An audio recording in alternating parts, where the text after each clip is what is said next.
My name is Sarah, and at 34 years old, I never expected my sister's engagement party to become the most satisfying moment of my entire life. For years, my family had painted me as the struggling middle child who couldn't afford the finer things in life.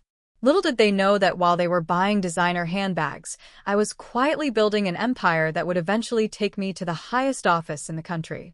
The look on their faces when my pilot's call interrupted their mockery is something I'll treasure forever. Before I dive into this story, drop a comment letting me know where you're watching from. Hit that like and subscribe button if you've ever been underestimated by your own family. Trust me, what happens next is something you won't want to miss. Growing up as the middle child between my older sister Victoria, 38, and younger brother Marcus, 30, was like living in a constant competition I never signed up for. Victoria had always been the golden child, Harvard MBA, married to a successful orthopedic surgeon, living in a sprawling colonial in Connecticut's most exclusive neighborhood. Her Instagram was a carefully curated display of luxury, designer shopping sprees, five-star vacations, and charity galas where she mingled with local socialites. Marcus took the traditional corporate route, climbing the ladder at a prestigious investment firm. His penthouse overlooking Central Park and collection of vintage cars were frequent topics at family gatherings. Both of them embodied everything my parents valued: visible success, social status, and the kind of lifestyle that looked impressive on Christmas cards. Then there was me, Sarah, the daughter, who chose a different path entirely. While Victoria was collecting designer shoes and Marcus was collecting stock options, I was building something they couldn't see or understand. After graduating from a state university with a degree in international relations, I started working for a small consulting firm that specialized in government contracts and policy analysis. My parents tried to be supportive, but I could see the disappointment in their eyes during family dinners. "Sarah's still doing that government consulting thing," my mother would explain to friends, with the same tone she might use to describe a chronic illness. My father, a successful real estate developer, would offer to help me find a real job in his industry at least once per family gathering. The truth was more complex than any of them realized.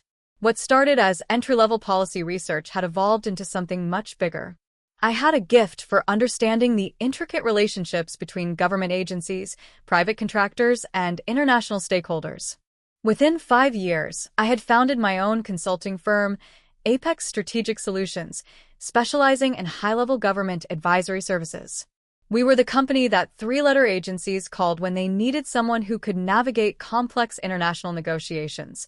We advised on policy implementation, security assessments, and diplomatic strategy. Our client list was confidential, but it included some of the most powerful organizations in the world. The money followed naturally. Government consulting at the highest levels pays exceptionally well, especially when you're dealing with national security and international relations. By my 30th birthday, Apex Strategic had generated over $200 million in revenue. By 32, we had expanded internationally with offices in Washington, London, and Dubai. But I lived modestly by choice. My apartment in DC was comfortable but unremarkable. I drove a reliable sedan, wore professional but understated clothes, and avoided the kind of lifestyle displays that my siblings thrived on. Partly this was operational security. In my line of work, drawing attention could be dangerous. But mostly, I had learned that real power didn't need to announce itself.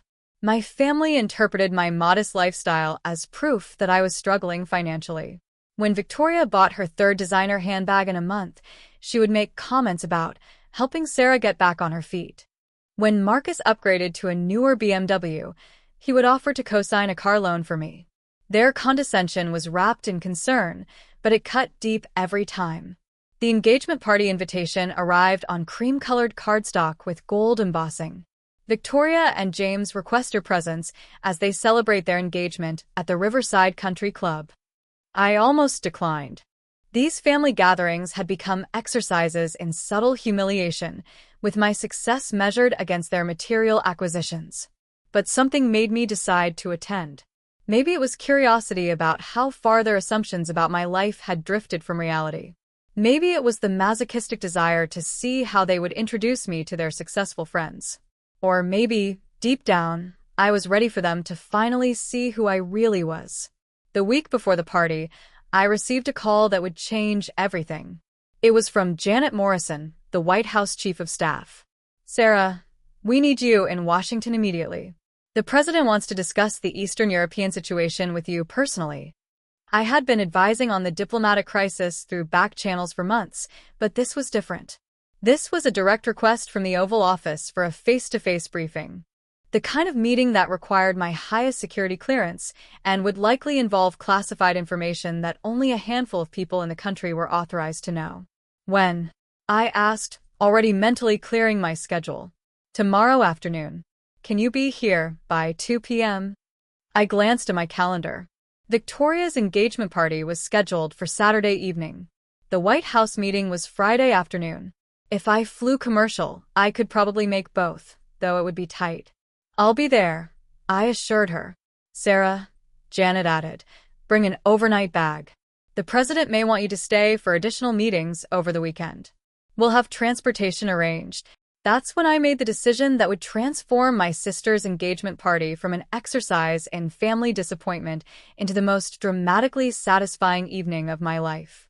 "Actually, Janet, I'll need to be back in New York by Saturday evening for a family commitment. Is there flexibility in the transportation arrangements?" There was a pause. "What kind of flexibility?" "I need to attend my sister's engagement party. It's important to me personally." Janet's laugh was warm. "Sarah, you're about to brief the President of the United States on a situation that could affect international relations for the next decade. I think we can arrange whatever transportation you need." The Riverside Country Club was exactly what I expected: manicured lawns, crystal chandeliers, and the kind of old-money atmosphere that my sister had always aspired to join. I arrived in the same reliable sedan I always drove, wearing a navy blue dress that was elegant but not flashy. To anyone watching, I looked like the struggling middle child arriving at her successful sister's celebration. Victoria greeted me at the entrance, resplendent in a designer cocktail dress that probably cost more than most people's monthly rent. Her engagement ring caught the light as she air-kissed my cheek, careful not to disturb her professionally applied makeup. "Sarah, you made it," she said with the bright smile she reserved for social occasions. "James, come meet my sister. The one I told you about." James approached with the confident stride of a man accustomed to being the most successful person in the room. His handshake was firm, his smile polite but distant. "Victoria's told me so much about you. Government work, right?" "Something like that," I replied, noting how Victoria had clearly briefed him on my situation. "That's admirable," he said in the tone people use when they're trying to be encouraging about a career they consider beneath them. "Public service doesn't pay well, but it's important work." Before I could respond, Victoria linked her arm through his. "We should introduce you to some people. There are several successful business people here tonight who might have opportunities for you." The evening followed a predictable pattern. Victoria would introduce me to her friends and James's colleagues, always with a slightly apologetic tone that suggested she was doing me a favor by including me in their sophisticated gathering. "This is my sister Sarah. She works in government consulting. Not very glamorous, but she's trying to build something." Each introduction chipped away at my patience. These people were accomplished in their own right: doctors, lawyers, executives, but they had no frame of reference for the kind of work I actually did.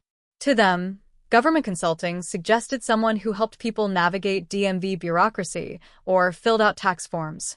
The lowest point came during cocktail hour. I was standing near the bar, nursing a glass of wine and checking my phone for updates on the international situation I would be briefing about tomorrow, when I overheard Victoria talking to a group of her friends. "Sarah's always been the creative one in the family," she was saying, her voice carrying that particular tone of sisterly condescension. "She never really figured out how to monetize her talents, you know? Still living in that tiny apartment in DC, taking the metro everywhere." One of her friends, a woman dripping in jewelry that could fund a small charity, glanced in my direction. "Doesn't she feel left out? I mean, with you and your brother doing so well?" Victoria's laugh was light and dismissive. "Oh, you know how it is. Some people are just more practical than others." Sarah's always been more focused on making a difference than making money. She can't even buy designer shoes without saving up for months. The group laughed politely, and I felt my cheeks burn with humiliation. Not because I couldn't afford designer shoes. I could buy the entire store without thinking about it, but because my own sister was using my supposed poverty as entertainment for her friends. I was contemplating a graceful exit when my phone buzzed with an incoming call. The caller ID made me freeze. White House Transportation, Secure Line. I stepped away from the crowd, finding a quiet alcove near the club's library. This is Sarah. Miss Chun, this is Captain Rodriguez, your pilot for tomorrow's transport. I'm calling to confirm departure details. Of course. What do you need? Ma'am, there's been a slight change in plans. The president's schedule has shifted, and he'd like to meet with you tonight instead of tomorrow afternoon.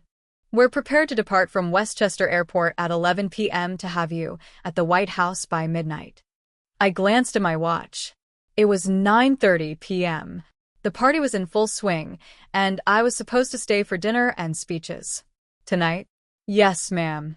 The situation overseas has escalated, and the president wants your assessment before his morning briefing with the Security Council.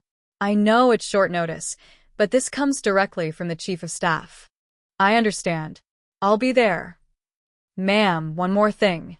Given the security level of tomorrow's meetings, we'll be using Marine One for transport from Andrews to the White House.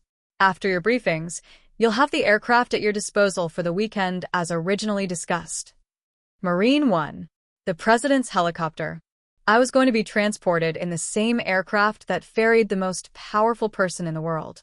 Thank you, Captain. I'll see you at 11. As I ended the call, I realized this was the moment I had unconsciously been waiting for. Not the validation, I didn't need their approval anymore, but the opportunity to show them who I really was, not who they had decided I must be. I returned to the main reception area, where Victoria was holding court near the fireplace, regaling another group with stories about her upcoming honeymoon in the Maldives. The conversation lulled as I approached. Everything okay? She asked, noting my phone. Please tell me you're not dealing with work drama at my engagement party. Actually, I said, keeping my voice casual. I need to leave soon. Something's come up. Victoria's expression shifted to familiar exasperation. Sarah, this is important to me. Can't your government paperwork wait until Monday? The group around her tittered, and I saw several people exchange knowing looks. The struggling sister, who had to work weekends to make ends meet. It's not paperwork, I said evenly. I have a meeting tonight. Tonight? James laughed. Who schedules government meetings at 10 p.m. on a Saturday? Before I could answer, my phone rang again. This time, the caller ID was unmistakable to anyone who might glance over. POTUS Transport Priority. The conversation around us died completely. Even people at nearby tables turned to look as I answered. This is Sarah. Captain Rodriguez's voice was clear and professional. Miss Chun, I need to adjust our departure time. We're now scheduled for 10:45 p.m. from Westchester. Marine One will be standing by at Andrews for immediate transport to the White House. The president has requested that you arrive no later than midnight for the emergency briefing. I was aware that every person within 20 feet was now listening to my conversation with obvious curiosity and growing confusion. Understood, Captain. I'll be there. Ma'am, security protocols require me to confirm. You are Dr. Sarah Chun, CEO of Apex Strategic Solutions, holding TS/SCI clearance for tonight's classified briefing with POTUS regarding the Eastern European crisis. The formal confirmation hit the gathered crowd like a physical blow. Victoria's champagne glass slipped from her fingers, shattering on the marble floor. James stood frozen, his mouth slightly open. The woman who had joked about my inability to buy designer shoes looked like she had seen a ghost. Confirmed, I replied, maintaining eye contact with my sister. Dr. Sarah Chen, Apex Strategic Solutions. I'll be departing from the Riverside Country Club at approximately 10:30. Perfect. Ma'am, one final note. Given the nature of tomorrow's extended briefings, you'll have continued access to executive transport through Sunday evening. Will you need the aircraft for any additional travel? I smiled, feeling a sense of satisfaction I hadn't experienced in years. Actually, yes. I'd like to return to the Riverside Country Club tomorrow evening for my sister's engagement celebration dinner. Can that be arranged? Of course, ma'am. Marine One will be at your disposal. As I ended the call, the silence around me was deafening. Victoria stared at me as if I had suddenly sprouted wings. The group of successful professionals who had been treating me like a charity case now looked at me with a mixture of awe and confusion. "Sarah," Victoria whispered, her voice barely audible. "What just happened?" "I have to go," I said simply. "The president is waiting." James found his voice first. "The president?" "As in, the president of the United States." "Is there another president I should be briefing about Eastern European diplomatic crises?" I asked mildly. The woman who had made the designer shoes comment stepped forward, her face flushed with embarrassment. "I'm sorry. I think there's been some confusion." You're your DR. Sarah Chun? The Sarah Chun who testified before Congress about international security policy. That would be me. Victoria's legs seemed to give out as she sank into the nearest chair. "You never said. You never told us." "You never asked," I replied gently. "You decided what my life looked like, and I let you believe it." Marcus appeared at my elbow, having heard the commotion from across the room. "Sarah, what's going on?" "People are saying something about the White House." I briefed the president on international crises. I explained to my brother, who was staring at me like I had announced I was actually an alien. "Tonight's an emergency session regarding the situation in Eastern Europe. Geopolitical tensions that could affect NATO relations for the next decade." "But your apartment," Marcus stammered. "Your car." "Our choices," I finished. "Operational security is important in my line of work. Drawing attention can be dangerous when you're dealing with classified information and international negotiations." Victoria looked up at me from her chair, tears threatening to ruin her carefully applied makeup.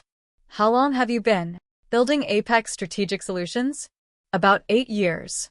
We crossed $200 million in revenue 2 years ago. This year we'll probably hit $300 million. The number hung in the air like a physical presence. These people were successful by conventional standards, but I had just casually mentioned a revenue figure that dwarfed all of their accomplishments combined. "Sarah," my father's voice cut through the crowd. He pushed through the gathered guests, his face a mixture of confusion and dawning realization. "What's all this about the White House?" "I advised the president on international relations, Dad.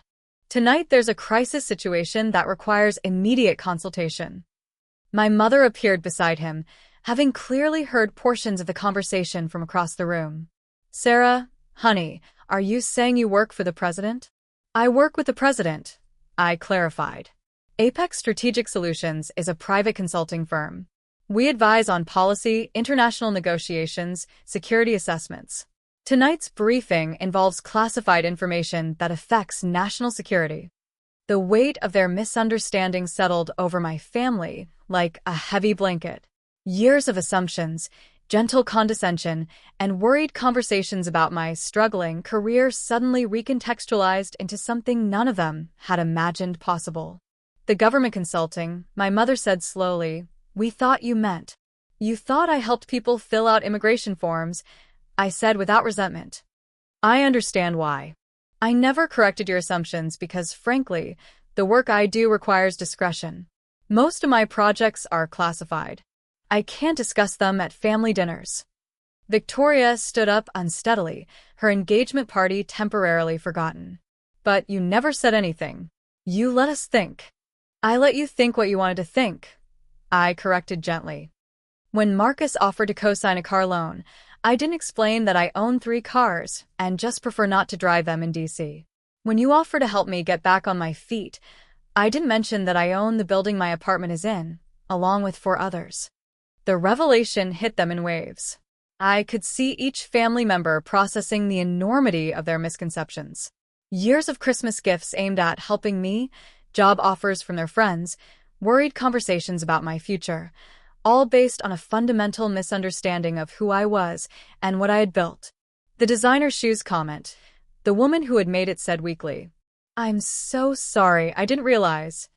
It's fine, I assured her. For what it's worth, I do own designer shoes. I just don't wear them to family events because I prefer comfortable footwear and I don't feel the need to display my purchasing power through my wardrobe. My phone buzzed with a text from Captain Rodriguez, departing in 15 minutes. Car is waiting outside. I really do have to go, I announced to the room. The president doesn't like to be kept waiting. As I gathered my small purse and headed toward the exit, Victoria caught my arm. Sarah, wait. I need to understand. Why didn't you tell us? I paused, looking at my sister, who had spent years treating me like the family failure. Because you never really wanted to know who I was, Victoria. You wanted me to be the struggling sister who made your success look more impressive by comparison. Telling you the truth would have disrupted that narrative. That's not fair, she protested, but her voice lacked conviction. Isn't it? When was the last time you asked me about my work without offering to help me find something better? When did you ever show genuine interest in what I was building, rather than assuming I was failing to build anything worthwhile? She didn't have an answer, and I hadn't expected one. For what it's worth, I added more gently, I never resented the assumptions. They protected me, in a way. It's easier to do sensitive work when people underestimate your importance. As I walked toward the exit, I heard whispered conversations erupting behind me. The engagement party had transformed into something entirely different, a revelation that would be discussed and analyzed for years to come.